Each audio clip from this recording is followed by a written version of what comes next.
سلام الله عليكم ورحمة الله تعالى وبركاته. أهلا بكم أعزائي متابعين ومشاهدين قناة عبقرينو. أنا عايز أوريك فيديو دلوقتي للكابتن طارق يحيى، عايزك تستوعبه. الراجل بيقول إن ميسي بيقلد شيكابالا. تخيل هم وصلوا لفين؟ والله زي ما بقول لك كده، ميسي بيقلد شيكابالا.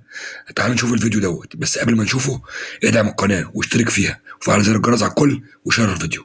يلا نشوف ونرجع. النهارده ميسي بيقلد شيكابالا وهو بيستلم الكاس على فكره. يعني ميسي مسك الكاس عمل زي شيكابالا كده. يا ريت الناس تستوعب الفيديو اللي سمعته دلوقتي.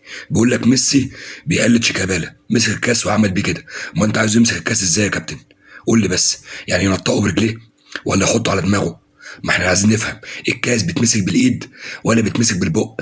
ما احنا مش فاهمين برضه. يعني انت شايف ان احتفال بالكاس له طريقه؟ هي احتفاله واحده كل الناس بتعملها، اي حد بيستلم كاس بيعمل كده. فبطلوا والله بجد، يعني احنا تعبنا بجد. بطلوا استخفاف بعقولنا يا جماعه. الموضوع زاد عن حده، الموضوع وسع.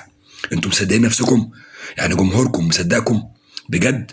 الناس دي محتاجه دراسه ومحتاجه تحليل ومحتاجه مش دكتور نفساني، لا ده محتاجين حد بس يفهمهم ان هم عايشين معانا على كوكب الارض وفي وسطنا. بجد الحكايه زادت عن حدها. سلام.